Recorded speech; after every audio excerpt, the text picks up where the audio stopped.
I had a question from Bryce. The Late Kick Extra podcast, as I said, we record every Tuesday and Thursday, and it's all Q&A. So Bryce submits a question for the Late Kick Extra podcast, but I said, let's not wait. Let's do it right now.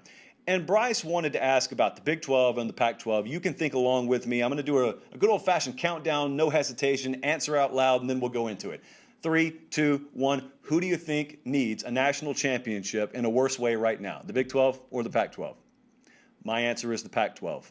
I ran a poll on Twitter today. This thing was, like 65-35, I would say. Most of you leaned Pac-12. I had Pac-12 with zero hesitation, and I'll tell you it's the same thing, I think, right now that saves the ACC. See, the ACC should have a severe image problem across college football. The conference as a whole has been inexcusably terrible, really, when you talk about the direct access to big media markets, the direct access to really, really good recruiting pipelines, especially in relation to some of their brethren in the Big 12 and in the Pac-12. But you haven't heard a ton of widespread criticism about the ACC. And why is that? Well, that tiger paw, that orange tiger paw, that's why. Because Clemson has, for better or for worse, when it comes to perception, they have masked a lot of the inferiority that really exists and has existed in the rest of the ACC. Again, fair or not, the vast majority of the college football public judges a conference by the top. That's why the SEC has no problem. The Big 10 has no problem because they've got Ohio State. The ACC has had no problem because they've had Clemson. I would also say the Big 12 has been able to avoid this spotlight for the wrong reasons because they've got Oklahoma. But the Pac-12 doesn't have that. Who's the alpha dog in the Pac-12? Who's it been? The answer probably right now is Oregon. But what has Oregon really done relative to a lot of these other programs? I mean, Oklahoma is a perennial contender, at the very least, to make the playoff. The Pac-12, we don't even ask about one team. We just ask as a whole. Anyone going to be able to make it? If you're watching on YouTube right now, Jesse's throwing up the entire history of the college football playoff for the Pac-12, and that is from 2014 to now. Oregon, I think a lot of people almost forget Oregon played for a national championship that first year, I think it was. Yeah, and they lost to Ohio State pretty convincingly, but you had Washington in 2016 against Alabama. They lost, and that was it. That's all she wrote. So who is it? Nobody is the answer in the Pac-12. That's why there's this big identity crisis out there, especially relative to these other conferences. Oklahoma, contender every year, and I also think in the back of people's minds, not only do you think of Texas, you got Iowa State there. Iowa State has been very good for several years, but the Texas card is always there because even though they have massively underachieved for several years now, everyone knows what the recruiting rankings say.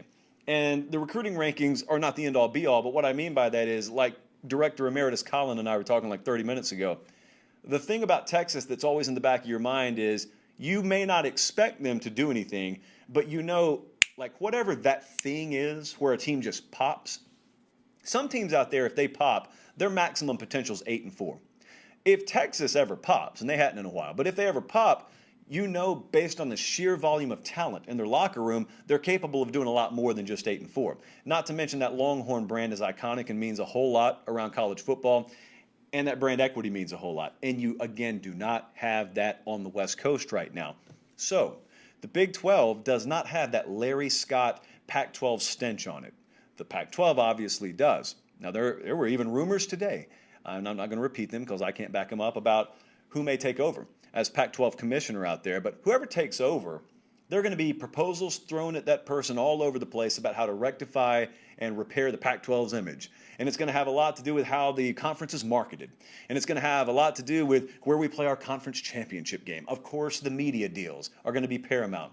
But none of that solves anything if you don't play good football. Really, at the end of the day, that's what it comes down to. That's what began this slide into mediocrity or less. And that's the only thing that's really going to save it, because you could execute the most shrewd media deals known to man. You could have the best person or group of people in the commissioner seats and the president seats out there known to man. None of this makes up for inferior product on the field. None of it. You got to have it. A lot of those others, there are variables. This is a constant. It's a requirement. You got to have better football. If Clay Helton's not the guy at USC, you got to go find the guy. Mario Cristobal and what he's doing at Oregon needs to be duplicated elsewhere. Jimmy Lake, let's fingers crossed it pays off at Washington, but you got to get your football product in order. And then magically, and this is going to shock some people, but magically, it will increase the value of the product in the long term. You'll be able to acquire proper media rights. Because the thing about when people watch your program is, other networks take notice, and they tend to want to invest in that. There has been a time in the very recent past that the Pac-12 actively sought a media partner and couldn't find one. Before I move on, let me explain what I just said. It doesn't take long, like 15 seconds. The Pac-12, they have the Pac-12 network, and they laud themselves publicly out there because they own it. You know, they didn't partner with anyone. That was out of necessity, people, not choice. They lobbied ESPN. ESPN essentially looked, and not just ESPN, other networks too, they looked, this is me looking out west, and they said, no thanks. And that was it. That's why the Pac-12 is an independently run network and in some ways pretty ineffectively run, right up to where the network was located geographically. So I think the Pac-12 needs this thing a lot more than the Big 12.